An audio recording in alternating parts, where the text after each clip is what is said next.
Bueno, Arratsaldeon ya, Jon, Arratsaldeon, o Eguerdion. Bueno, hoy Eguerdion. tenemos con nosotros a Jon Edordocia. Jon estuvo muchos años haciendo actividades, bueno, estuvo primero con desarrollo corporativo en Euskaltel y después estuvo en relación con inversores durante la salida a bolsa y después. Y hace año y medio está ya fuera de Euskaltel y se dedica al corporate finance. Que yo creo que el corporate finance lo mejor es que nos lo expliques tú, Jon. Bueno, el corporate finance es un ámbito muy grande, ¿no? Pero bueno, básicamente estoy en el mundo de las inversiones, ¿vale? Me dedico a asesorar a empresas, a startups, a diferentes estados de madurez, a empresas que, bueno, que en un momento dado pues necesitan, sobre todo, inversión, ¿no? Necesitan introducir nuevas vías de capitalización en sus compañías en esos diferentes estados. Entonces, lo que intento es machear las necesidades que tienen los inversores, inversores de private equity, de venture capital, etcétera, con las necesidades que puedan tener las empresas, ¿no? Entonces, sobre todo estoy, digamos, en esa parte de la transacción. Ajá. En estos momentos me estoy dedicando sobre todo pues, a áreas que están en estos momentos pues, sectores muy activos, como pueden ser las energías renovables, el sector del real estate, que siempre también es un sector digamos, muy dinámico en España, a la industria y a la parte también de TMT, tecnología, telecomunicaciones y early stage en general, la parte más de innovación. Muy bien. Entonces, trabajo, digamos, en una firma, que es una firma un poco más global, donde somos profesionales independientes, donde tenemos, digamos, sinergias entre nosotros y cubrimos un poco todas las áreas de asesoramiento, ¿no? Desde la parte, digamos, más jurídica hasta, pues, digamos, la parte más financiera del asesoramiento, ¿no? ¿Y tu especialidad es ese matching, Jon? Sí, mi especialidad está más en la parte de, sobre todo, en la búsqueda de inversores y en la estructuración de cuál es la mejor de las alternativas. Por eso un poco lo englobo en lo que son inversiones alternativas. Inversiones alternativas significan inversiones no bancarias, ¿vale?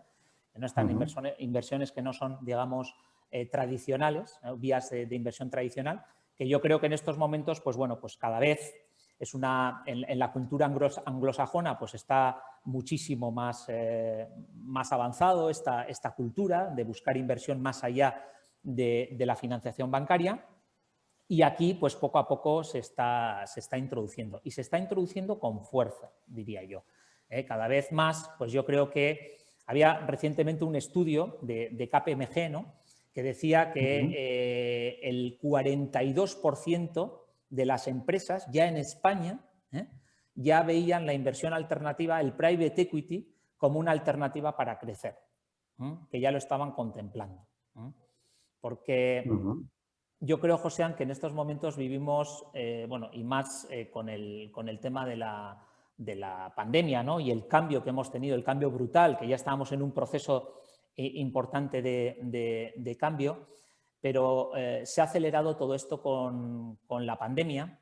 Hay unos sectores que han sufrido muchísimo, como son los sectores de servicios, el tema del turismo, Turístico, sí. el tema, pues, todo el tema del mundo de la restauración, Horeca, etcétera, etcétera. Son sectores que han sufrido muchísimo, pero hay otros sectores que les está yendo muy bien, ¿no? Yo, desde mi punto de vista, creo que hay 4 grandes áreas en las que realmente, digamos, los próximos años van a crecer mucho, y creo que la pandemia, en cierta forma, les ha favorecido. El primer sector, desde mi punto de vista, es el sector de las biociencias y salud, ¿vale? El segundo sector sería todo el tema de la transformación digital, que antes ya estábamos en ese proceso, y que, bueno, que yo, por ejemplo, desde donde estaba antes, pues lo intentábamos impulsar al máximo, pero quizás todas esas barreras, ¿no?, culturales que teníamos, pues de repente han desaparecido por pura necesidad, ¿no? Entonces yo creo que todo eso va a acelerar muchísimo. Otro área es el tema de la energía. Estos días hay un debate pues muy importante, ¿no? Que ha crecido el coste de la energía y tal. Bueno, esto crece porque realmente ha aumentado el coste de la energía estos días puntualmente, pues porque al final estamos viviendo una transformación brutal de la matriz eléctrica, de la generación de energía, ¿no? Y entonces yo creo que todo el sector ligado al sector de energías renovables, fotovoltaico y eólico, sobre todo, eólico offshore también, creo que es un sector que va a crecer, que tiene unas perspectivas de crecimiento que son realmente impresionantes. Y el cuarto sector, que también creo que va a tener un cambio importante, es el tema de todo lo ligado a la transformación ecológica, a la economía circular. Por tanto, te diría, un poco volviendo al tema del private equity y la importancia de las inversiones alternativas en este momento y en la economía actual, que estamos en un momento de absoluta transformación. Las empresas tienen que saber que el concepto de transformación que tenían hasta marzo de 2020 era ya una transformación que ya venía fuerte por el tema de la digitalización, etcétera, etcétera, que se ha multiplicado por N veces, ¿vale? Y se tienen que subir al carro. Y transformación al final... ¿transformación para qué? Transformación, porque a veces hablamos de la transformación y dicen, no, si yo ya me transformo, ¿no? Mi organización ya se está transformando. No, es la transformación para crecer de forma competitiva. Esta es la clave, crecer de forma competitiva. Hay que aumentar el ritmo de crecimiento para ser competitivo. Y luego te daré alguna clave que desde mi punto de vista es importante en este incremento de competitividad. De esos 4 sectores que has comentado, John, biociencias y salud y transformación digital, está perfectamente claro por qué se han impulsado. Uno, los dos por necesidad, pura necesidad, como tú bien has dicho. Sí. Sin embargo, ¿por qué ves ese potencial enorme en energía y economía circular? Mira, te voy a dar un dato. Tú ya sabes que en estos momentos estamos, que vienen ya los tenemos y menos mal que los tenemos, los fondos de recuperación, Next Generation, ¿vale? De la Unión Europea, ¿vale? Aquí tenemos el Next Euskadi, etc. Para que veas, los fondos son a nivel europeo, son 750 millones, de los cuales 390 millones son subvenciones y 360 es deuda. Solamente a España le corresponden 140.000 millones, ¿vale? billones, 140 billones, 140.000 millones. De esos 140.000 millones, 73.000 millones son ayudas no reembolsables, ¿vale? Y el resto es deuda. Bueno, pues para conseguir estos fondos, ¿vale? El 37% van a estar orientados o relacionados con el cambio climático. ¿De acuerdo? Entonces, el 40%, estamos hablando del 40% de toda la ingente cantidad de dinero de los fondos de recuperación van a venir con proyectos y con industria ligada al cambio climático. Entonces, esto no es baladí. Esto ya, aunque imagínate el mundo privado dijese, no quiero hacer caso a esto no me parece competitivo. Es que da igual, o sea, el público está empujando tanto, inyectando ese 40% de capital público en estos sectores que impepinablemente van a tener que... ¿Y esto significa energías renovables, significa hidrógeno? Significa energía renovable, significa hidrógeno, significa todo lo que está ligado a la economía circular, a la reducción de emisiones, a la movilidad eléctrica, pititín, patatán, todo, absolutamente todo, por lo menos en el mundo más occidentalizado, ¿verdad? Entonces, este es un punto muy importante.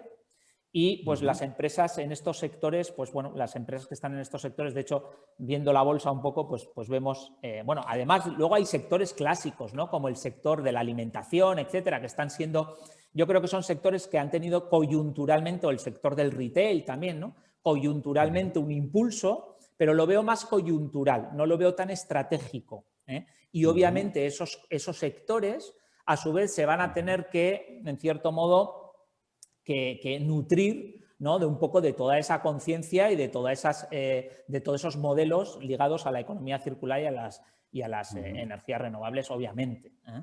Vale. Pero Entonces, para mí ahí está la clave, ahí está el crecimiento. Y quien lo sepa hacer, porque ahora esto va a ir de competitividad. Aquí los países y los proyectos, las empresas van a tener que demostrar ante otros países y ante otros proyectos que son más competitivos, para poder acceder a esos fondos. Esos fondos son esenciales, es un motor muy importante que va a impulsar esta recuperación que se espera, sobre todo desde mi punto de vista, para el 2022. El 2021 entiendo que va a ser un año más de transición. Muy bien, John.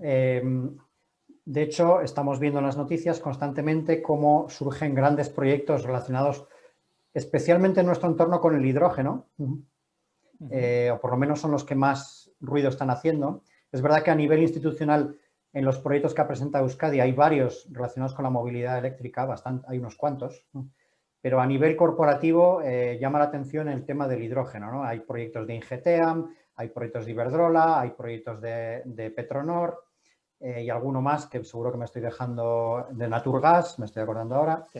¿Qué debe hacer una startup o una empresa más pequeña para poder meterse en esta ola, John? Bueno, la startup lo que tiene que hacer siempre es innovar, ¿de acuerdo? La startup es innovación y entonces es buscar todos los resquicios, adelantarse, ir más adelantado de todas las corporates, en cada una de estas áreas que hemos hablado, ¿vale? La startup tiene que tener muy claro que tiene que ser siempre la avanzadilla de la innovación, la avanzadilla de la tecnología, ¿vale? Entonces, bueno, cada uno en su área. Entonces, para mí, esa es la buena digamos, combinación de la tecnología. No la tecnología tiene que estar siempre únicamente en la startup, no, obviamente que no. Pero sí que es verdad que la startup tiene que tener digamos, una menor aversión al riesgo y al error, y tiene que ser quizás algo más, bueno, pues algo más, menos arriesgada, ¿no? Algo más, me sale ausarta, ¿no? En euskera, ¿no? O sea, como más valiente, ¿no? En cierto modo, y tiene que estar siempre por delante. Y eso, desde mi punto de vista, es muy importante. Pero aquí hay una cosa muy importante también, desde el punto de vista de economía en general, global, y hablando de la competitividad. Que hasta ahora, bueno, ahora ya se empieza ya a oír, pero me acuerdo que hace 5 años, 6 años, 8 años, pues todavía seguía siendo un debate, ¿no? Y seguía siendo un debate que donde todo el mundo no lo tenía muy claro y sobre todo a nivel institucional, que es el tamaño de las empresas. Mira, hay una cosa muy, muy clara, José. La economía alemana, yo te diría que básicamente es más competitiva en general que la española por el tamaño de sus empresas. El tamaño es resiliencia, ¿vale? Y se ha demostrado con este tiempo, con esta pandemia y con esta crisis, ¿no? Cada vez más, ¿vale? Cada vez más es más importante. Mira, aquí, por ejemplo, hay recientemente un proyecto de Guipúzcoa que es Bobio, ¿vale?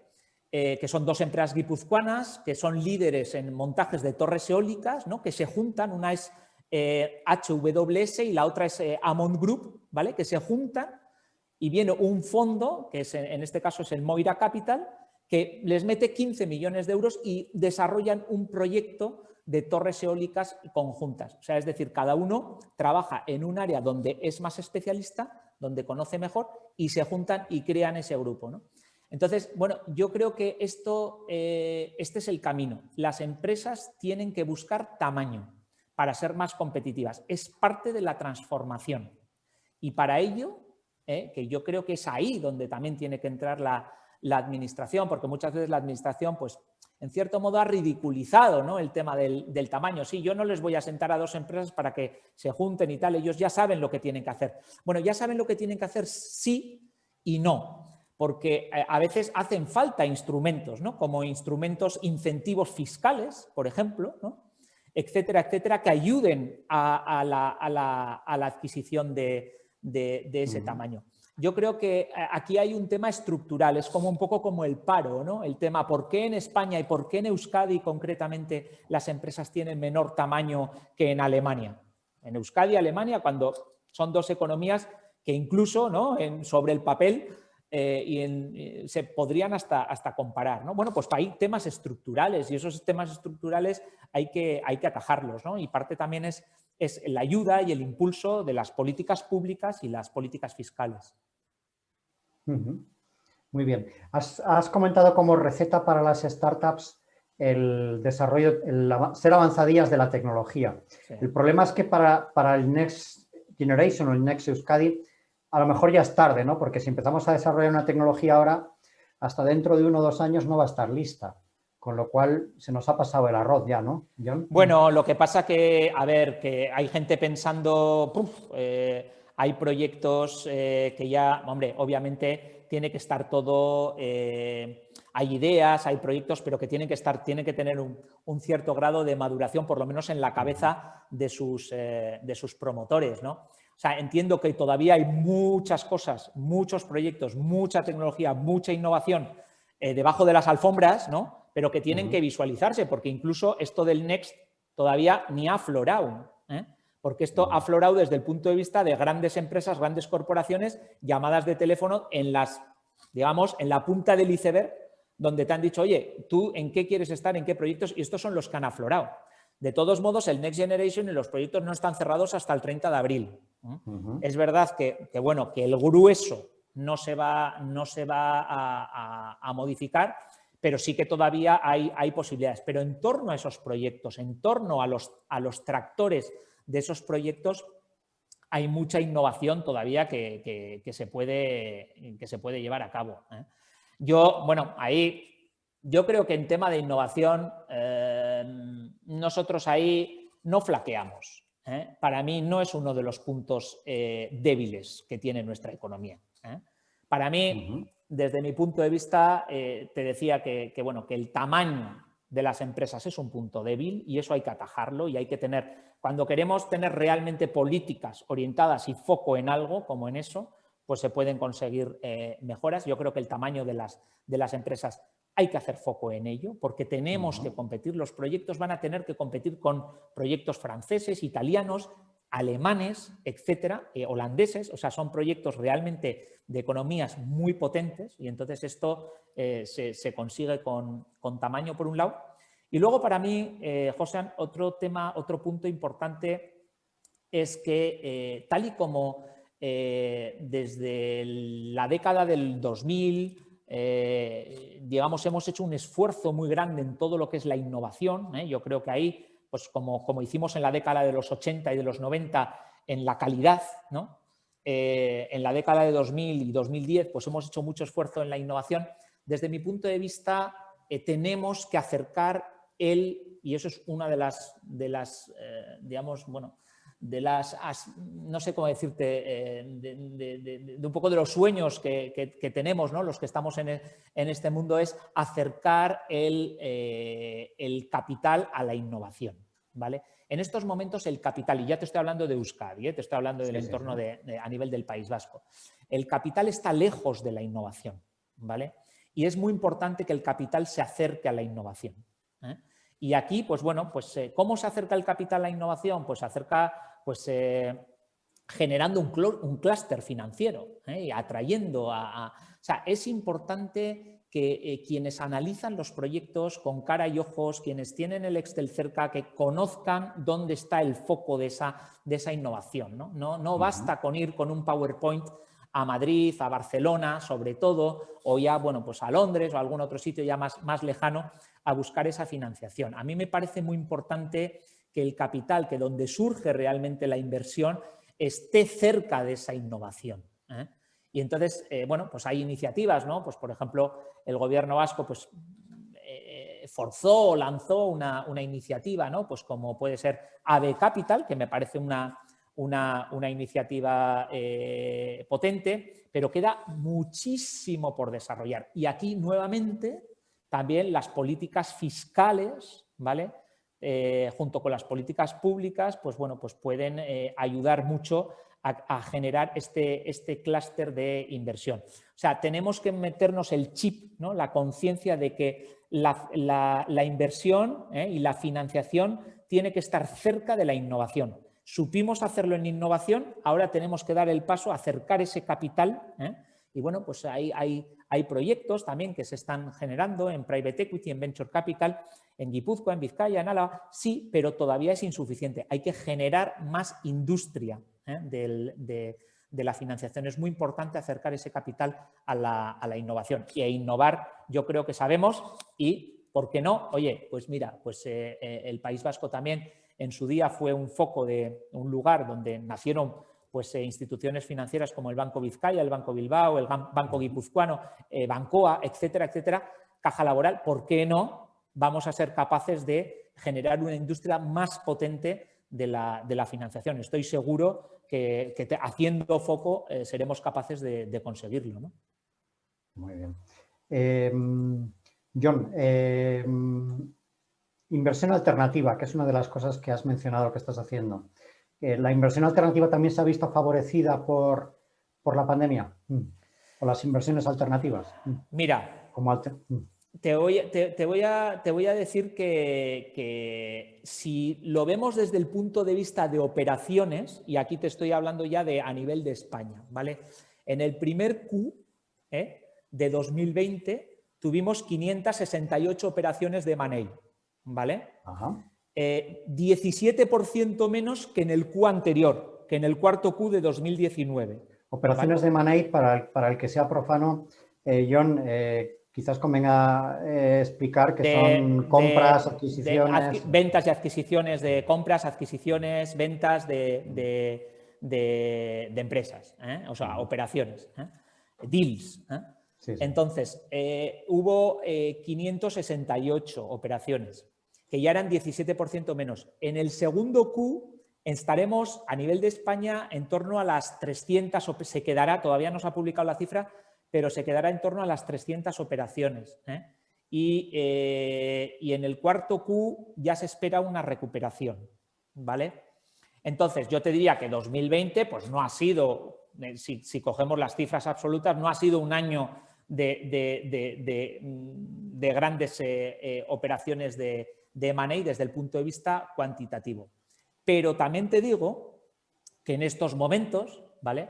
Existe una liquidez tremenda en el mercado, ¿vale? Yo calculo que a nivel de capital riesgo, en estos momentos tenemos una liquidez en el mercado del private equity únicamente en torno a 4.000, 4.500 millones en España, ¿vale? Que bueno, que es una cifra que ya es a nivel de España, sin contar el resto de los países europeos. Esto es dinero que no está invertido. Eso es, que está ahí, a nivel de España, que bueno, que el private equity puede venir de UK, puede venir de Francia, puede venir de cualquier país de la Unión Europea de forma súper sencilla, de Estados Unidos, etcétera, etcétera. O sea, quiere decir que puede venir de cualquier sitio, ¿no? Que está buscando un sitio donde colocarlo. Eso es. Entonces, bueno, hay mucha liquidez, ¿no? Entonces, bueno, yo lo que preveo es que en esta transformación que hemos hablado antes, ¿vale?, lo que es la inversión alternativa va a jugar un papel muy importante. Es verdad que cada vez más los proyectos que se buscan pues son proyectos pues cada vez más solventes y quizás más sofisticados, ¿no? Pero también tiene una parte del capital. Yo a veces digo que el capital riesgo, y entiéndemelo bien, el capital riesgo tiene a veces mucho de capital y poco de riesgo, ¿vale? Yo creo que en estos momentos es un momento para, bueno, pues para que el propio capital riesgo pues, dé un paso adelante, ¿no? O sea, yo soy positivo en la recuperación, ¿no? Pero claro, ser positivo significa, bueno, pues a veces ser un poco valiente y tomar posiciones. Entonces yo lo que le pediría es al capital riesgo a su vez, pues bueno, pues buscar más, bueno, pues buscar más capital, quizás mayores rentabilidades, ¿por qué no? Porque eso siempre hay que buscarlo, porque, bueno, pues porque al final el capital riesgo se nutre de sus propios inversores y a los inversores les gusta tener retornos de sus inversiones, pero bueno, digamos que entren en proyectos que quizás pues bueno, pues sean algo más arriesgados, ¿no? Pues por la complejidad y la sofisticación que en estos momentos tiene la economía. Y ahí también hay que hacer un cambio de chip, ¿vale? En estos momentos tenemos fondos muy activos en España en general, en Europa, en España, en el País Vasco, en temas de infraestructuras, ¿vale? Y luego también van a estar muy activos los fondos de distress, ¿vale? Entonces, bueno, pues este es un poco el mundo, yo creo, donde se va a mover, donde se van a mover las empresas, los inversores. Pero yo te digo también que es muy importante que entre la conciencia en las empresas, en las organizaciones, una conciencia de crecimiento sostenible, de crecimiento de forma competitiva, ¿vale? Hay que crecer. En estos momentos las empresas, las organizaciones no valen con mantenerse o con tener un crecimiento, digamos, pues si tienes un crecimiento pequeño, hay que darle una vuelta de cómo transformar tu organización, porque no va a ser suficiente para que sea sostenible en el tiempo. Hay que buscar vías de crecimiento tanto orgánico, perfecto, y hay formas de buscarlas y hay inversores para ello, y crecimiento inorgánico.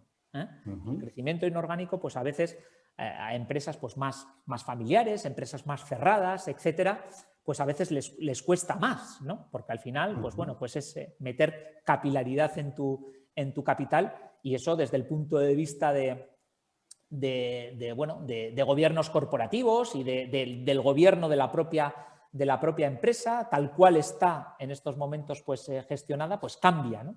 Y entonces, pero ese cambio cultural pues también hay que hacerlo, ¿no? Y hay que dar ese paso. Pero bueno, yo creo que son las tendencias que vienen. Al final estamos hablando de profesionalización y competitividad, porque hay que competir en un mercado pues, bueno, que cada vez va a ser más global, pero diferente al mercado global tal y como lo teníamos antes de marzo de 2020. ¿no? John, esta tendencia que has aportado incluso algún dato a nivel estatal, sí. ¿es exactamente igual en Euskadi? ¿Hay alguna diferencia? No hay datos, o sea, no hay suficientes datos, pero yo te diría que en general es una tendencia, o sea, tú llévalo eso a los sectores de actividad y a los pesos del PIB en el País Vasco y más o menos, digamos, es un poco la... Pero yo sí que creo que hay que hacer una reflexión del tamaño de las organizaciones y que la transformación, ¿vale? La transformación en este momento de recuperación, ¿vale? Después de este crash, de esta crisis tan potente que hemos tenido por la pandemia, significa crecimiento. Crecimiento, las empresas, pero crecimiento, digamos, más dinámico, más fuerte. No es suficiente. Incluso aquellas empresas que crecían tendrán que plantearse estratégicamente cuánto más tienen que crecer para realmente poder ser lo suficientemente competitivos y competir con otras empresas y otros proyectos y otros mercados, incluso dentro de la propia Unión Europea. Ajá. En Euskadi han surgido varias iniciativas inversoras, digo, en relación a proyectos industriales ya con cierta trayectoria incluso. Son fondos que buscan invertir en empresas ya pues que son rentables, que tienen ya una trayectoria, y lo que buscan es darles un impulso y lo que tú dices de alguna manera también, el fusionarlas con otras y ganar en tamaño, ¿no? Sin embargo, a veces da la impresión de que proyectos nuevos no tienen tanta facilidad para acceder a los mercados inversores, ¿no, Jon? Bueno, eso es un poquito lo que te comentaba antes. El capital riesgo, pues tiene que ser un poquito más capital y un poquito menos riesgo, pero eso es fácil decirlo, ¿eh? Yeah. Pero bueno, yo creo que es un momento para ponerse a ello, porque aquí también, mira, Elon Musk, o sea, ya es el hombre más rico del mundo, ¿no? O sea, quiero decir que al final, no porque sea el hombre más rico del mundo, sino porque ha salido, o sea, al final es una persona que casi que ha salido de la nada, ¿no? Y básicamente... De la ruina, desde luego, sí. De la ruina, ¿no? Y básicamente al final lo que ha hecho ha sido pues arriesgar de forma, pues bueno, racional. Yo creo que al final va por ahí. También en eso, en el propio capital riesgo, y no solamente las empresas, aquellas empresas que esto no lo vean, que esta transformación, que esta tecnología, que este incremento del riesgo no lo vean, pues se quedarán poco competitivas también dentro de... No todos los inversores son competitivos, no todo el capital riesgo es competitivo. También, al igual que las empresas, compiten. Y entre ellos también, pues los inversores se irán a aquello capital riesgo que realmente pues, les esté más alineado con las tendencias actuales, ¿no? Y entonces, bueno, pues quiero decir, ahí, bueno, pues cada vez va a exigir más que los profesionales pues estén más... Para mí es conocimiento, al final somos humanos, y la cercanía, joder, la cercanía, qué importante es la cercanía, José. Y qué importante es que el capital y el inversor conozca la innovación desde el inicio del proyecto, que le siga, etcétera, etcétera, para seguir apoyando esos proyectos, ¿no? Por eso, para mí, es muy importante fortalecer y generar un clúster financiero importante. Para mí hay una herramienta básica que haría falta a nivel de Euskadi, que es un fondo de fondos. Ya sé que a veces esto pues a la administración pública pues le cuesta, ¿no? Porque en cierto modo estás dejando en manos de terceros, ¿no? La gestión de ese capital, de esa capacidad de financiación, y eso pues bueno, políticamente pues al político le cuesta, pero creo que es un instrumento muy valioso, muy valioso, una especie de fondico vasco, ¿vale? Donde digamos, se multiplicase la inversión privada, ¿vale? Que al final el privado, pues bueno, luego ya se especializará, se segmentará, etcétera, etcétera, pero que sea un fondo transparente, con unas reglas de juego muy claras, muy ecuánimes para todos, donde todo el mundo sepa qué es lo que tiene que hacer. Ahí hay que definirlas bien. Bueno, pues para apoyar y para multiplicar esa inversión privada, ¿no? Yo creo que eso sería, digamos, una herramienta fundamental para generar ese clúster financiero que te he comentado antes. En otras épocas no muy lejanas, Jon, tú sabes que hubo dos tractores importantes de la inversión en Euskadi, que fueron IBV por una parte, Iberdrola BBVA, y por otra, y en segundo lugar Kutxabank, ¿no? No me hagas llorar, José. ¿Hay sustitutos de esos dos tractores? Bueno, por razones diversas han desaparecido, ya no son tractores, evidentemente. No podemos mirar para atrás. Digamos, esos modelos ya nunca más van a volver, ¿vale? Y aparte que esos modelos, pues en aquella época eran súper importantes, pero en estos momentos no multiplicarían lo suficiente. Desde mi punto de vista, no serían suficiente tractor para multiplicar, ¿vale? Yo creo que tenemos que ir a modelos de inversión público-privada. Creo que una herramienta como un fondico vasco, donde participe gobierno vasco, donde participen las diputaciones, donde sea, digamos, un fondo muy claro, con unas normas y unas reglas muy claras y muy transparentes para todo el mundo, junto con, digamos, un entorno fiscal amigable, y en este aspecto se han intentado ya dar algunos pasos, tanto en Guipúzcoa primero y después en Vizcaya, ¿vale?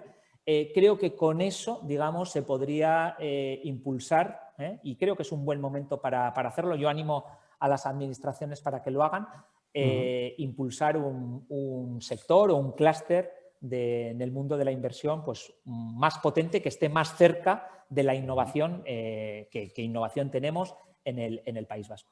Muy bien. Otra faceta tuya, Jon, es que eres director del programa AMP del Instituto de Empresa en Euskadi. Eso es, eso es. Ahí supongo que tienes que tratar mucho pues, además de con profesionales de empresas muy diversas, pues con la captación de talento, las dificultades que tienen muchas veces las empresas para encontrar personas profesionales adecuados, etc. Cuéntanos un poquito de esa faceta tuya, Jon. Bueno, pues este es un programa de alta dirección, ¿vale? Es un programa que hace el IE Business School de forma regionalizada. Es un programa que lleva ya 15 años, es un programa muy consolidado ya. Y bueno, pues es un programa también pues, que ayuda, ¿no?, a transformar, ayuda en ese proceso de transformación de las organizaciones, pero partiendo de la transformación del directivo. Es decir, adquiriendo una serie de conocimientos, una visión 360 grados, ¿no?, una visión estratégica actualizada de lo que es la empresa hoy en día, desde esos conocimientos, más también un coaching, una formación personal de ese directivo, conjugando esas acciones, lo que hace es que el directivo se transforme para que transforme las organizaciones.